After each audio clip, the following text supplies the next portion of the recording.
आज जो गुडविल का हम क्वेश्चन कर रहे हैं इसमें भी हमें गुडविल फाइंड आउट करनी है सुपर प्रॉफिट मेथड से। और ये क्वेश्चन है बेस्ड अमित अयूब पर, जिसमें कि एक नया पार्टनर भी एंटर हो रहा है जसपाल।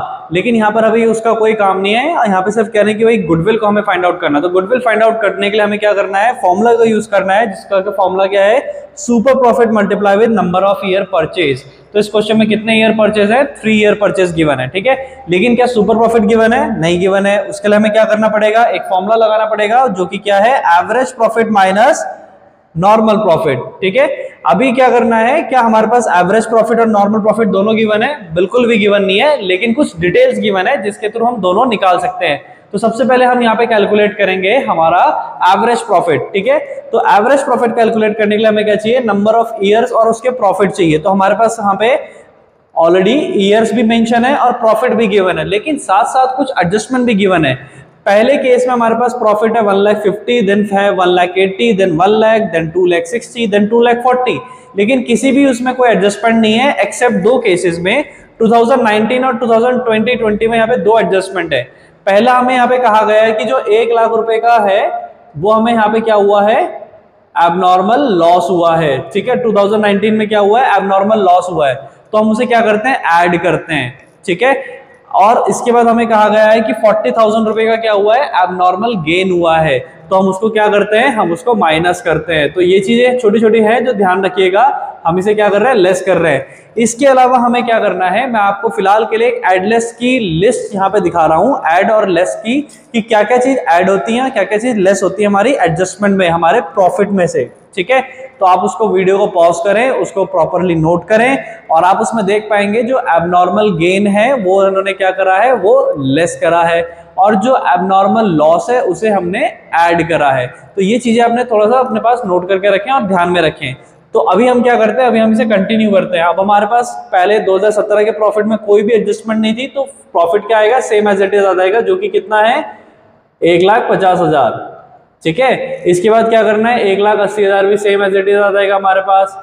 लेकिन इसके बाद 1 लाख के साथ 2019 का जो 1 लाख का प्रॉफिट था उसमें हमने क्या करा है, हमारा एबनॉर्मल लॉस को ऐड करा है। तो यहाँ पे जो प्रॉफिट आएगा, एक्चुअल प्रॉफिट हो गया यहाँ का 2 लाख रुपए, ठीक है। और यहाँ पे था 2,60,000, जिसमें से हमें क्या करना है, एबनॉर्मल गेन को माइनस करना है। तो हमारे पास जो बचेगा वो कितना बचेगा, 2,40,000 बचेगा, ठीक है। और इसके बाद लास्ट में भी हमारे पास जो है 2,40,000 है, इसमें भी कोई एडजस्टमेंट नहीं थी, ठीक है। सॉरी, यहाँ पे 2,20,000 आएगा, ठीक है। और यहाँ पर क्या आएगा, 2,40,000। चलिए, तो अभी हमने क्या करा, हमने सारा एक्चुअल प्रॉफिट लिख लिया है और अब हमें क्या निकालना है, एवरेज प्रॉफिट निकालना है। एवरेज प्रॉफिट निकालने के लिए हमें क्या करना होता है, हमें टोटल प्रॉफिट करना होता है, जितने भी प्रॉफिट थे उन्हें ऐड करो और divide by number of year से उसे डिवाइड कर दो। नंबर ऑफ ईयर प्रॉफिट का मतलब कितने साल का प्रॉफिट गिवन था, 1 2 3 4 5 साल का प्रॉफिट गिवन था। तो हमने क्या करा, यहाँ पे जितने भी प्रॉफिट थे इन सबको ऐड करा। तो ऐड करने पे क्या आएगा, 9,90,000 रुपए आएगा। तो 9,90,000 को कितने साल से डिवाइड करना है, जितने भी साल का हम प्रॉफिट यहाँ पे यूज कर रहे हैं। तो हम 5 साल का प्रॉफिट डिवाइड करेंगे यहाँ पे, ठीक है। तो अभी क्या करेंगे, 990 को डिवाइड कर देंगे 5 से, तो इससे क्या आ जाएगा, एवरेज प्रॉफिट आ जाएगा। तो इसको डिवाइड करने में क्या आंसर आएगा हमारे पास आएगा 1,98,000 आएगा, ठीक है। चलिए, तो अभी हमारे पास क्या निकल गया, हमारा सबसे पहला एवरेज प्रॉफिट हमने निकाल लिया, जो कि कितना है, 1,98,000 है, जिसमें से हमें नॉर्मल प्रॉफिट को माइनस करना है। लेकिन नॉर्मल प्रॉफिट कैसे निकलेगा, इस क्वेश्चन में हमारे पास नॉर्मल प्रॉफिट निकलेगा, कैपिटल एम्प्लॉयड को मल्टीप्लाई करेंगे रेट अपॉन 100। इस क्वेश्चन में रेट भी गिवन है। तो अभी हमारे पास क्या कैपिटल एम्प्लॉयड गिवन है, डायरेक्टली नहीं गिवन है, उसकी जगह हमारे पास गिवन है एसेट और लायबिलिटी। तो हम क्या करते हैं, एसेट में से अगर लायबिलिटी माइनस कर देंगे तो हमारे पास क्या बचेगा, कैपिटल एम्प्लॉयड। और इस क्वेश्चन में एसेट कितनी है, 20 लाख रुपए। तो हम क्या करेंगे, 20 लाख में से 5 लाख की जो लायबिलिटी है उसे हम माइनस कर देंगे, ठीक है।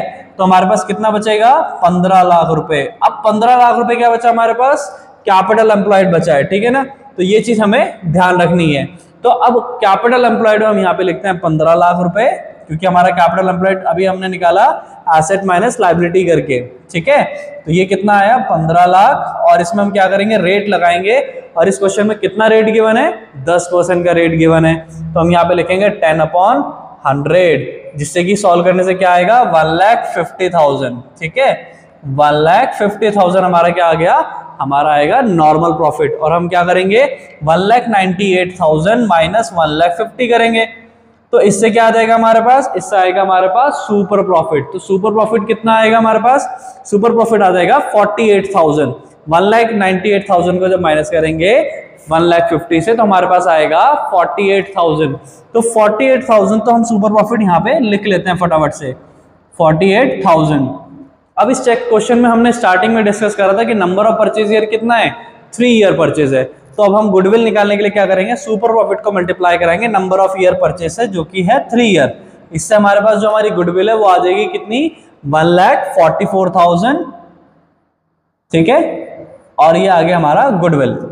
अब हमारा जो गुडविल है वो आ चुका है। इसी तरह से ये क्वेश्चन होना है, और आगे भी हम टी एस ग्रेवाल के जितने एक्सरसाइज के क्वेश्चन है चैप्टर वाइज वो करते रहेंगे। तो हमारे साथ जुड़ जाएं और सीखते रहें। चलिए फिर मिलेंगे हम हमारे नए वीडियो में।